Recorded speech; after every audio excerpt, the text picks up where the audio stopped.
کریں۔ اللہ رب العزت نے حضور علیہ الصلوۃ والسلام کے بارے میں فرمایا لقد جاءکم رسول من انفسکم عزیز علیہ ما عنتم حریص علیکم بالمؤمنین رؤوف رحیم۔ واہ، یعنی یہ وہ اوصاف حضور علیہ الصلوۃ والسلام میں وہ کوالٹیز کہ فرمایا گیا کہ میرے حبیب وہ ہیں کہ جو لوگوں کا دکھ ہے دیکھ ہی نہیں سکتے، لوگوں کے ساتھ محبت کرنے والے ہیں، نرم دلی والے ہیں۔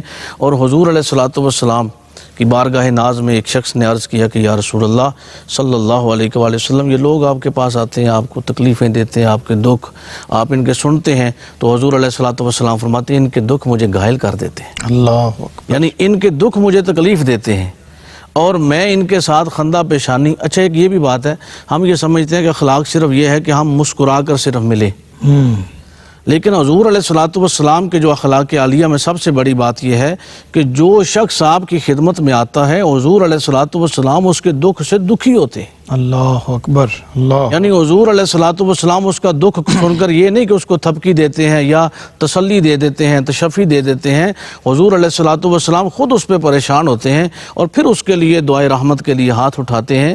یہ اللہ رب العزت نے تمام انبیاء میں یہ اوصاف رکھے اللہ اکبر، کہ جتنی امتیں جو ہیں اپنے نبیوں کے پاس آتی ہیں، نبی ان کے لیے رول ماڈل ہیں، نبی ان کے لیے جو اسوہ حسنہ نبی کا جو ہے وہ کامل نمونہ ہے۔ بے شک، آج کے دور میں ہم یہ کہتے ہیں کس کو رول ماڈل بنائیں، کس کو فالو کریں، تو نبی کو تو بھیجا ہی اس لیے گیا کہ ان کو فالو کیا جائے، اللہ اکبر، ان کو اپنا رول ماڈل بنایا جائے۔ سبحان تو پھر ان میں وہ تمام اوصاف بھی اللہ رب العزت نے شامل فرما دیے کہ جو ایک رول ماڈل ہستی میں ہونے چاہیے، اللہ، بے شک، جو ایسی ہستی میں ہوں کہ جس کو لوگ فالو کریں اور اس کے مطابق اپنی زندگیوں کو گزاریں۔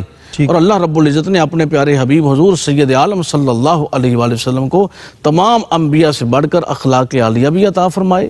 اور پھر حضور علیہ الصلوۃ والسلام نے اپنی امت کے ساتھ، دیکھیں حضور علیہ الصلوۃ والسلام کی زبان حق ترجمان پر کیا دعائیں ہیں امت کی رحمت کے لیے، امت کی بخشش کے لیے، امت کی مغفرت کے لیے، اور یہ پھر اللہ رب العزت کی بارگاہ میں سر رات گڑ گڑانا، صحیح، مصلی پہ جلوہ گر رہنا۔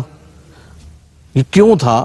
اس لیے کہ حضور کے اخلاق عالیہ میں یہ بات شامل تھی کہ اپنے آپ کو تکلیف دینا۔